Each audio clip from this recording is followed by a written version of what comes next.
आज की इस वीडियो में हम जानेंगे मौलिक अधिकार के बारे में। मौलिक अधिकार क्या है, कौन से ऐसे अधिकार हैं जिन्हें मौलिक अधिकार में शामिल किया जाता है, मौलिक अधिकारों का रक्षक कौन है और इसको निलंबित कौन कर सकता है, और मौलिक अधिकारों में यदि कोई संशोधन करना है तो किस अनुच्छेद के तहत हम संशोधन को कर सकते हैं। तो बिना टाइम वेस्ट किए वीडियो को स्टार्ट करते हैं। मौलिक अधिकार, ऐसे अधिकारों को मौलिक अधिकार कहा जाता है जो हर व्यक्ति के लिए बहुत ज़रूरी है। ऐसे अधिकार यदि व्यक्ति से छीन लिए जाएं तो व्यक्ति का जीवन सर्वाइव करना बहुत मुश्किल हो जाएगा। जैसे आज हमसे कोई शिक्षा का अधिकार छीन लें, अपने बातों को रखना, दूसरों के समक्ष रखने के अधिकार को छीन लें, एक स्थान से दूसरे स्थान पर आने जाने की जो आज़ादी है वो छीन लें, तो ऐसे में व्यक्ति का जो सर्वाइव करना है वो बहुत मुश्किल हो जाएगा। इसलिए मौलिक अधिकार क्या हैं? ऐसे अधिकार जो हर व्यक्ति के विकास के लिए बहुत ज़रूरी हैं। तो मौलिक अधिकार से संबंधित जो अनुच्छेद है वो है अनुच्छेद 12 से 35 और ये संविधान के भाग 3 में है।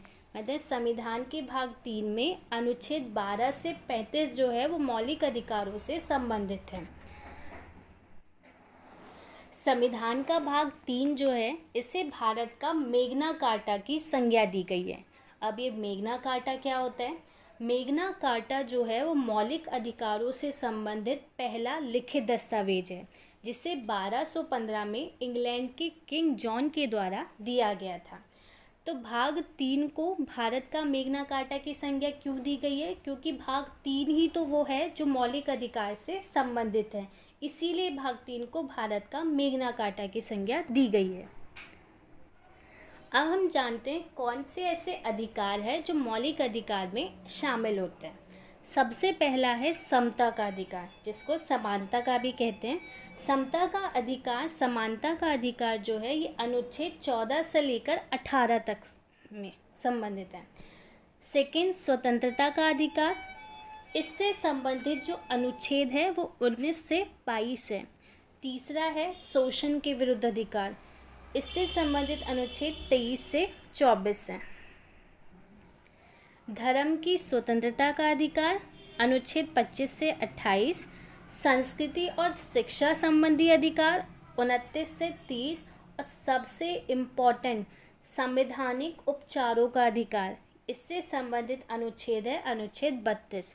तो ये 6 अधिकार जो हैं वो मौलिक अधिकार हैं। समानता, स्वतंत्रता, शोषण के विरुद्ध अधिकार, धर्म की स्वतंत्रता का अधिकार, संस्कृति और शिक्षा संबंधी अधिकार और संवैधानिक उपचारों का अधिकार।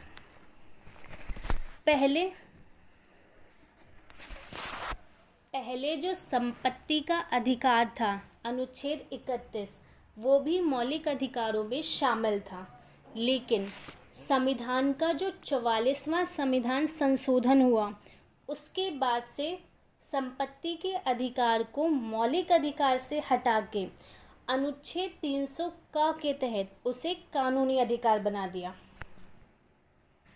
तो अब एक डाउट आना चाहिए कि भाई मौलिक अधिकार और कानूनी अधिकार में फिर क्या डिफरेंस है? तो मौलिक अधिकार जिसे हमारे संविधान ने दिया है, और बात करें कानूनी अधिकार की, तो कानूनी अधिकार जो हमें सरकार देती है, जैसे कि लोकसभा, राज्यसभा, विधानसभा, यहाँ से जो भी कानून बनते हैं, विधेयक बनते हैं, जैसे पॉक्सो एक्ट हो गया, वन संबंधित कोई अधिनियम हो गया, तो ये जो होते हैं जो मतलब सरकार के द्वारा दिए जाते हैं वो कानूनी अधिकार हैं। और मौलिक अधिकार किसके द्वारा दिए जाते हैं? ये हमारे संविधान ने दिए हैं। मौलिक अधिकार में यदि कोई संशोधन करना हो, जैसे कि आपका संपत्ति का अधिकार पहले मौलिक अधिकार था, लेकिन बाद में इसको मौलिक अधिकार से हटा के कानूनी अधिकार बना दिया गया। तो मौलिक अधिकार में जो भी संशोधन होता है वो किस अनुच्छेद के तहत होता है? वो है आपका अनुच्छेद 368। मतलब मौलिक अधिकारों से संबंधित कोई संशोधन होगा तो वो अनुच्छेद 368 के तहत होगा, संविधान संशोधन। अब ये तो जान लिया कि भाई मौलिक अधिकार क्या है, कौन से 6 मौलिक अधिकार हैं हमारे पास। अब सबसे बड़ी बात आती है कि कोई यदि हमारे मौलिक अधिकार को छीनने की कोशिश करे तो ऐसे में मौलिक अधिकारों का रक्षक कौन होगा?